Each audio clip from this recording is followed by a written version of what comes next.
안녕하세요. 우리의 설이 다가왔습니다. 오늘 오후부터 귀경길에 오르시는 분들이 많을 것으로 생각하는데요. 모두 다 좋은 시간, 행복한 시간 되시기를 바랍니다.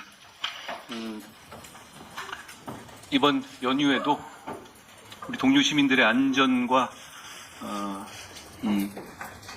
생활을 지키기 위해서 우리 많은 대한민국의 제복 공무원들이 애써 주실 것이라고 생각합니다. 제가 몇 번 말씀드린 적이 있습니다만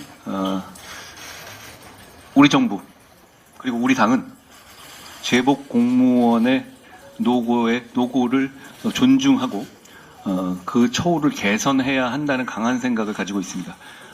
이번 공약에서도 저희가 그걸 잘 준비해서 설명드릴 계획이라는 점을 말씀드립니다. 저희가 오늘 이 비대위 행사가 끝나면 연탄 봉사를 계획하고 있습니다. 잠시 소개를 드리면 그동안에 우리 당에서는 외국 대사분들이라든가 국내 어떤 주요 분들에게 설을 맞으면 작은 선물을 드려왔거든요. 많은 분들에게 드리기 때문에 그 액수가 그렇게 작은 액수는 아니더라고요. 제가 올해도 예년처럼 그런 선물을 드리는 계획을 제가 보고를 받았는데 제가 우리 스태프들과 상의해서 그렇게 선물을 드리는 것도 의미가 있겠지만 그것보다는 그 돈을 모두 어려운 분들을 위해서 쓰는 것이 우리가 지향하는 세계와 철학에 맞다고 생각했습니다. 그래서 그 예산을 전부 연탄을 구매해서 기부하기로 결정했습니다. 한 7만 1,000장 정도 되는데요. 그 연탄을 저희가 기부할 것이고 그 중에 2,000장 정도, 7만 1,000장을 하기에는 우리가 좀 무리가 따라서 2,000장 정도를 오늘 저희가 옮기는 그런 봉사를 할 생각입니다. 여러분, 연탄은 겨울도 필요하지만 정말 연탄이 필요한 때는 겨울에는 기부들이 많이 모인다고 합니다. 정말 필요한 때는 지금부터 봄까지라고 합니다. 저희의 작은 생각이 저희의 작은 성의가 많은 분들께 도움이 됐으면 좋겠습니다.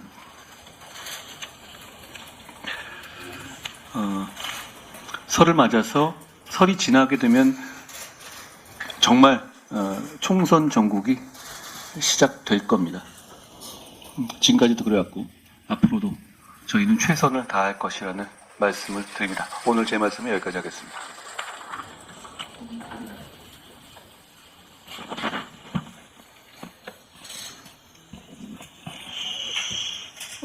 이재명 민주당 대표가 어제 최고위원회에서 또다시 위성정당 창당을 우리 국민의힘 탓으로 돌렸습니다.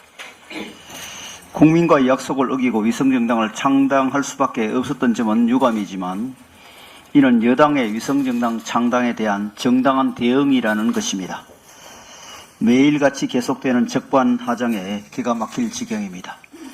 우리 당은 이미 지난해 여름 병리평 비례대표제로의 복귀를 당론으로 정하고 일관되게 고수해왔고 민주당에게 입장을 밝힐 것을 요구해왔습니다.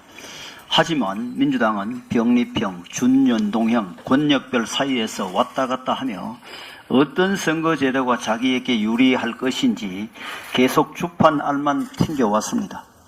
이런 상황에서 우리 당이 압도적 다수 의석의 횡포를 부리며 입법 폭주를 거듭해온 민주당을 상대하면서 준연동제의 유지를 포함한 모든 가능성에 대비하는 것은 너무나 당연한 일입니다. 우리 국민의힘이 자매정당을 창당하기로 한 것은 민주당의 입법 폭주에 대한 정당방위 차원입니다. 병립형으로 돌아간다면 양당의 이런 비민주적 편법에 의지할 이유가 없습니다. 애초에 기형적인 제도를 만든 것도 민주당이고 고칠 수 있으면서도 고치지 않은 것도 민주당입니다.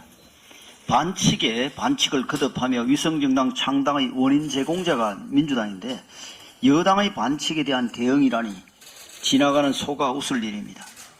통합형 비례정당이라는 번지르한 이름으로 포장했지만 민주당의 위성정당은 우리 선거사상 최대의 짬짬이판이 될 모양새입니다. 통합비례정당의 지분과 순번을 두고 민주당과 소수정당 사이에 주도권 다툼이 벌어지고 있다고 합니다. 앞서 민주당은 여당은 비례의식을 독식하겠다는 것인데 우리는 일부라도 나누어 줄 수 있는 방법을 찾은 것이라고 한껏 생색을 냈습니다. 그러나 소수정당은 꼬리칸에 만족하고 1등칸은 넘보지 말라는 민주당의, 다시 하겠습니다. 소수정당은 꼬리칸에 만족하고 1등칸은 넘보지 말라는 것이 민주당의 지금 태도입니다. 민주당에서 지도부에 대한 당내 반발을 막고 지난 선거법 야합을 정당화하며 의석수까지 최대한 챙기려는 일거삼득을 노리니 추한 비례의석 다툼이 벌어지는 것은 당연지사입니다. 공수처 설립을 위한 야합 속에 탄생한 준연동형 비례제는 이제 민주당에는 국민을 기만하는 정치공학 수단이 되었고 소수정당에게는 자존심을 깎아먹는 가스라이팅이 되었습니다. 그리고 국민에게는 무엇을 보고 투표할지도 모르고 내 표가 어디로 가는지도 모르는 아사리판이 되었습니다. 민주주의의 축제라고 불리는 총선을 이처럼 엉망으로 만든 데 대한 엉망으로 만든 민주당에 대한 국민의 준엄한 심판이 따를 것입니다. 정부에서 의대 정원을 2,000명 늘리기로 하면서 인력난이 격심한 필수 의료 분야에 숨통이 트일 것으로 기대됩니다. 지난 19년 동안 묶여 있었고 지난 정부도 하지 못했던 의대 정원을 결단한 것은 결코 쉬운 일이 아니었습니다. 지방을 중심으로 필수 의료 공백이 그만큼 급박했고 대다수 국민들께서도 뜻을 모아주셨기 때문에 의료개혁의 중요한 진전을 이룰 수 있었다고 생각합니다. 다만 의대 정원 확대 효과가 실질적으로 나타나는 것은 2025년 입학생이 졸업하는 2031년부터인 만큼 보건복지부가 발표한 필수 의료정책 패키지를 통해 의대 정원 효과가 왜곡되는 일이 없도록 환경을 먼저 정비해둘 필요가 있습니다. 아울러 의대 정원 확대로 인한 사교육 시장의 과열 등 부작용이 나타나지 않도록 관련 부처의 긴밀한 협조를 부탁드립니다. 의사단체들의 반발이 심상치 않은 것도 매우 걱정스럽습니다. 이미 의협은 정원 확대 규모 발표에 앞서 정원 확대를 강행할 경우 총파업 절차에 돌입하겠다고 기자회견을 했고 어제는 임시대의원 총회를 열어 관련 안건을 논의했습니다. 빅5로 불리는 서울종합병원 중 일부 병원의 전공의들은 파업이 진행될 시 참여하기로 결정을 내렸다고 합니다. 필수 의료 분야 수가 인상과 법적 부담 완화, 의료계가 요구해온 과제에 대한 정부가 수용 방침을 밝힌 만큼 이런 집단 행동은 자제되어야 합니다. 의료 현장의 문제를 해결하기 위한 조처에 반대하는 파업으로 만약 국민들의 생명과 건강이 위협받게 된다면 의사의 본분을 저버린 것에 대한 국민적 지탄을 면치 못할 것입니다. 지금 필요한 것은 파업이라는 극단적 행동이 아니라 의료계와 정부가 머리를 맞대고 국민의 건강권과 의사들의 권익을 함께 정진시킬 수 있는 방안을 논의하는 일입니다. 의료계의 현명한 판단을 기대합니다. 어제 대통령께서 이른바 미등록 경로당을 방문해 미등록 경로당이라도 소외됨이 없도록 경로당 난방비와 양곡비를 정부가 우선 지원하고 경로당 기준 개선 방안도 마련하겠다고 말씀하셨습니다. 어르신 복지를 강화하는 것은 우리 사회의 기본 책무입니다. 현재 대한민국이 이만큼의 번영을 누리는 것은 우리 어르신들께서 젊었던 시절에 국가의 발전을 위해 피와 땀을 흘려주셨기 때문입니다. 국민의힘은 우리 어르신들의 헌신을 항상 기억하고 예우의 만전을 기하겠습니다. 우리 어르신들이 건강하고 편안한 노후를 보내실 수 있도록 정부와 더욱 긴밀하게 소통하며 실효성 있는 대책을 마련해 나가겠습니다. 아울러 국가의 손길이 닿지 않는 노인복지 사각지대를 찾아 더욱 두텁게 보호하겠습니다. 이는 선진 대한민국으로 나아가기 위해 또 모두가 함께 잘 사는 동행사회를 실현하기 위해 반드시 필요한 조치입니다. 정부 여당이 더욱 부지런해지겠습니다. 아울러 지난 6일 우리 당 공약 개발본부에서 어르신 든든 공약을 말씀드린 바 있지만 경로당을 이용하시는 어르신들의 어려움을 확실하게 해결해 드리겠습니다. 경로당에 지원하고 있는 냉난방비와 양곡비를 경로당 사정에 맞춰 통합적으로 사용할 수 있도록 하고 냉난방비와 양곡비 절감분을 부식비로 사용할 수 있도록 집행체계를 유연하게 개선하겠습니다. 앞으로도 국민의힘은 어르신들의 편안하고 건강한 노후를 보장해드리기 위해 최선을 다하겠습니다. 고맙습니다. 저희가 오늘은 조금 비대위를 좀 짧게 할 예정이라는 점을 미리 공지드립니다. 이 설을 맞아서 귀향하시는 분들을 저희가 배웅하러 나가는 계획이 준비되어 있다는 점을 미리 말씀드립니다. 김혜지 의원님. 고맙습니다. 김경희 의원님. 저는 우선 드레스 코드 맞추는 것에 실패했습니다. 그 연탄 봉사 가야 돼서. 예. 오늘은 그 설을 맞이한 만큼 이제까지 제가 민주당 의원분들을 많이 비판했었는데 오늘은 한번 칭찬을 하면서 설을 맞이하도록 하겠습니다. 충남 공주 구야청양에서 문재인 정부에서 국민소통수석과 대변인을 지낸 박수현 전 수석님이 단수 공천되었습니다. 이분께서 이 청년들의 미래를 위해 일한 점은 칭찬받을 일이라고 말한 사업이 있습니다. UN 해피타트 한국이 사업인데요. 이게 2019년에 설립되어졌다가 작년 11월에 국회 사무처가 이 단체의 법인 설립 허가를 취소를 의결하였습니다. 그리고 국회 사무처 죄송합니다. 그 위원장님께서 오늘 좀 전에 빨리 끝내자고 했습니다. 아니 그런 거는 길게 하셔도 됩니다. 국회 사무처 법률 장의에서 고소 고발을 조항했습니다.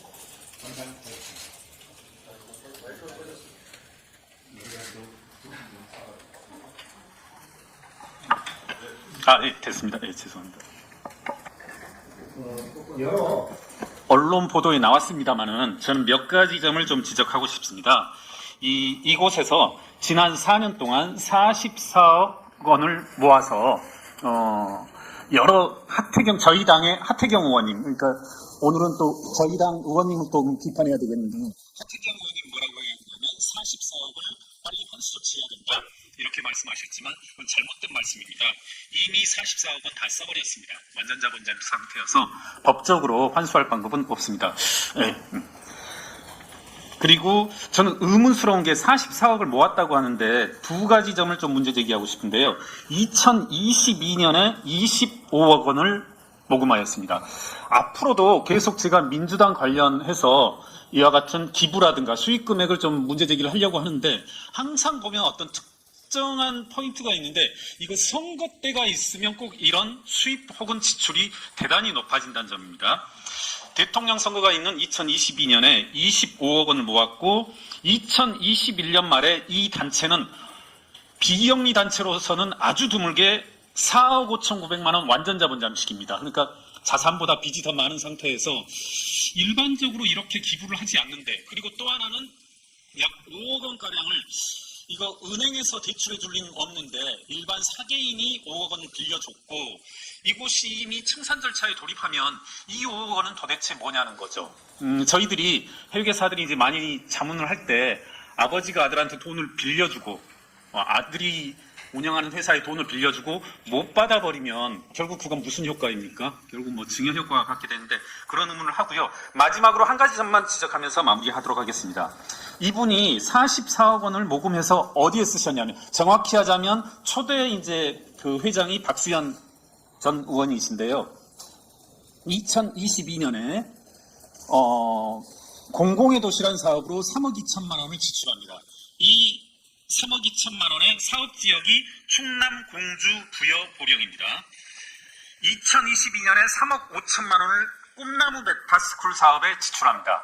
꿈나무 메타스쿨은 여러 이제 그 언론에 소개가 됐으면서 홈페이지도 있다라고 하는데 제가 한 달 전쯤부터 계속 들어가 봤는데 홈페이지는 사라졌습니다. 이 사업이 진행된 곳은 충남 공주시입니다. 정말 저는 지난번에 정의연 그리고 노무현재단 그리고 오늘 박수현 전 수석이 초대 회장으로 계시는 유엔 해피타트 한국이 유엔 명칭을 사칭했다 이런 이제 여러 가지 논란도 있는데요. 정말 다양다기한 방법으로 정말 86세대의 창의적인 수법으로 정말 많이 여러 가지 돈과 관련된 걸 정말 많이 해 주신다 이런 생각이 듭니다. 왜 저도 그렇게 함께 하지 못했을까 하는 많은 후회와 더불어서 오늘 말씀을 마치겠습니다. 감사합니다. 그러니까 말씀은 그 유엔 해비타트란 이름을 가지고 모은 44억 중에서 상당 부분이 자기 지역구에서의 사업을 위해 썼다는 얘기죠. 이 정도는 해야 민주당에서 단수 공천을 받는 것 같습니다. 분명히 말씀드립니다. 국민의힘에 이런 분은 공천 신청을 하지 마십시오. 우리는 이런 분을 공천하지 않습니다.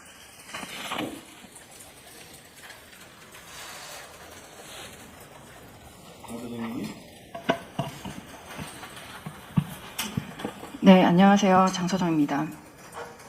대부분 이제 명절이니 연휴니 하면서 이 시간들을 즐겁게 쉬거나 아니면 어떤 가족들과 보낼 시간들을 생각하실 분들이 대부분이실 텐데요. 사실은 이 연휴 때 당연히 쉬지 못하시는 직업을 가진 분들도 많이 있습니다. 따라서 이제 어떤 직업을 가지느냐에 따라서 휴일의 모습도 다르게 되는 것이죠. 자영업을 하는 분이나 휴일에도 일을 해야지 이제 수입을 가져갈 수 있는 직업도 있지만 그 타인을 위한 사명감으로 일을 하는 소방관 그리고 간호사분들, 아까 이제 한 위원장님 말씀하신 제복 공무원 분들이 계십니다. 그리고 휴일에도 우리의 일상이 편하게 유지될 수 있도록 각자의 자리에서 일을 하시는 버스 기사분들, 그리고 각종 서비스의 콜센터 직원분들도 있습니다. 그리고 마지막으로 저는 오늘 이 자리에 있으면서 가장 좀 생각을 많이 하게 된 분들이 여기 계신 기자님들, 휴일에도 항상 일을 하셔야 되는 기자님들과 또 정치인들, 그리고 저희 당의 당직자분들이 이번 연휴에도 못 쉬시겠구나라고 생각을 했습니다. 저는 국민의힘에 조인한 이유로 좀 좋은 것이 그동안 제가 보지 못했고 만나지 못했던 분들을 느끼게 되고 같이 공감하게 된 이 경험들이 굉장히 좋습니다. 저는 그동안 직장에서 쉬는 휴일을 맞는 그런 평범한 직장인 그리고 경영인이었지만 이렇게 휴일을 쉬지 못하는 여기 계신 분들 각자의 자리에서 최선을 다하시는 모습들을 응원하고 그리고 이번 명절을 행복하게 보내시기를 바라겠습니다. 감사합니다. 고맙습니다. 한지아 의원님. 예, 의대 증원 규모가 발표되었습니다. 당연한 말씀이지만 모든 의료 개혁의 궁극적인 목표는 당연히 국민 증진이 되겠습니다. 의대 증원은 이런 목표를 위한 수단이고 동시에 필요 조건이고 더 이상 미룰 수 없는 과제는 맞습니다. 하지만 그 후속의 노력으로 많은 것들이 필요합니다. 그중에 오늘 4가지만 다시 한번 강조하겠습니다. 윤재욱 대표님께서도 말씀하셨지만 첫 번째는 의대수 확대와 함께 2월 1일 발표된 필수 의료 강화 정책이 반드시 패키지로 이루어져야 됩니다. 그렇지 않으면 애써 증원한 의료 인력이 필수 의료의 영역이 아닌 다른 분야로 갈 것이고 더 큰 사회적인 교란과 의료 시스템의 문제가 발생할 것입니다. 안철수 의원께서 어젠가 10년 후에 피부과가 2,000개 개설될 수 있다고 말씀하신 것처럼 이런 것들이 패키지로 이루어지지 않으면은 그런 기이한 현상들은 실제로도 이루어질 수 있습니다. 두 번째는 정원이 느는 만큼 의학교육의 내실화가 지금 반드시 수반되어야 합니다. 현재 의학교육 인증 시스템은 최소 기준만 맞추면은 이게 학생이 50명이든 100명이든 190명이든 교육부에서 승인하면은 그게 증원이 돼도 전혀 문제가 되지 않는 제도입니다. 이런 부분에 대해서는 반드시 질적인 부분을 고려해야 되기 때문에 살펴봐야 되겠습니다. 세 번째는 의료 인력 수급 결정 시스템을 체계화해야 됩니다. 임상의사 수요 추정치는 어떤 예측 모형을 사용합니다. 예측 모형들은 최대한 변수들을 단순화시켜야지만 오류들이 발생하지가 않습니다. 현재 수급 관련된 예측 모형도 인구 구조 변화에 대한 부분은 고려했지만 기술 발전, 의료의 효율화, AI의 도입 이런 부분들은 고려하지 못했습니다. 그렇기 때문에 주기적으로 의료 인력 수요에 대한 부분을 주기적으로 체계화하고 이거를 정책화해야 되는 부분들을 말씀드립니다. 그래야지만 급증이 아닌 단계적인 증원이 앞으로는 가능할 것이라고 생각을 합니다. 마지막으로 의료계와의 적극적인 대화와 협의입니다. 지금의 모양새가 강대강으로 가고 있는데 2000년도 의학 분업 때 의료개혁은 이뤘습니다. 그리고 국민 증진에 기여를 했습니다.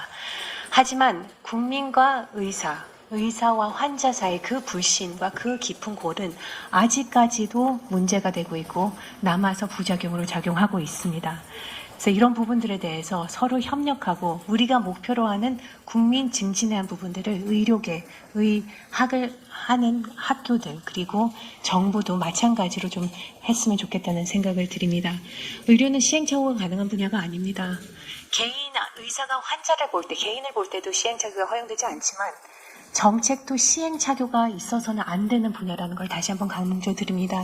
지금 짧은 시간에 많은 증원수를 저는 목표로 하는 상황에서 의대의 준비, 정부의 준비 이런 것들이 좀 원활하게 긴밀하게 소통을 하면서 추진되기를 진심으로 바랍니다. 감사합니다. 좋은 말씀 고맙습니다. 네. 어제 윤석열 대통령께서는 김건희 여사님의 명품 파우치 수수기 의혹에 대해 매정하게 끊지 못한 것이 문제였고 아쉽게 생각한다고 말씀하셨습니다. 저도 같은 생각입니다. 본질이 저열한 몰카 공작이었을지라도 경호팀에서 걸러줬더라면 그리고 돌아가신 아버님과의 인간적인 관계를 내세웠을지라도 만남을 거절했더라면 파우치를 사용하지 않고 보관하고 있었더라도 애초에 단호하게 거절했더라면 하는 아쉬움이 있습니다. 국민 눈높이에 맞지 않는 일에 대한 국민의 여론을 겸허히 수용해 윤석열 대통령께서 제2부속실 설치와 특별감찰관 제도에 대해 언급하신 만큼 더 이상의 정쟁은 지양했으면 좋겠습니다. 저열한 몰카 공작을 당하고 사익을 추구한 일이 없는 사건이었지만 우리 당에서는 많은 인사들이 반성해야 한다고 목소리를 높였습니다. 반면 민주당은 타지말 여행 및 의상 논란 그리고 이 책에도 나온 법카 사용 사건을 두고도 반성의 목소리를 내셨나요? 이제는 이 이슈를 넘어서 윤석열 정부와 국민의힘 그리고 민주당의 인물 대결 그리고 정책 대결로 가야 합니다. 그것이 민주당을 위해서도 그리고 국민을 위해서도 나라를 위해서도 바람직한 일입니다.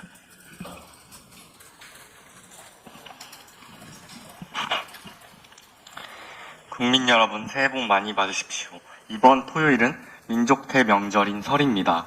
오랜만에 만날 기회가 없었던 가족들이 모여 덕담과 함께 음식을 나누며 즐거운 시간을 보내실 거라 생각합니다. 그런데 함께할 가족이 없는 청년들에게는 오히려 마음 한구석이 더 시린 때인 것 같습니다. 가족은 그 안에서 보살핌과 보호가 필요하고 살아가는 데 필요한 큰 힘이 되는 가장 가까운 관계라고 생각합니다. 주변 청년들 가운데 어려운 상황에서도 가족의 지지와 도움으로 역경을 딛고 일어서는 경우를 종종 보았습니다. 주변 청년들 가운데 어려운 자립준비 청년들이 비롯한 가족관계가 단절된 많은 청년들에게도 이러한 가족이 필요합니다. 가족은 결코 혈연관계로 맺어져야만 하는 것은 아니라고 생각됩니다. 서로를 보살피고 돌보는 관계, 어려운 순간 힘이 되어주는 믿을 수 있는 관계라면 가족이 될 수 있다고 생각합니다. 국민의힘은 홀로 삶의 무게를 견디고 있는 수많은 청년들이 다시 힘을 낼 수 있도록 함께하는 사회적 가족이 되어드리겠습니다. 이상입니다. 고맙습니다. 저희의 공개 부분은 끝났는데요.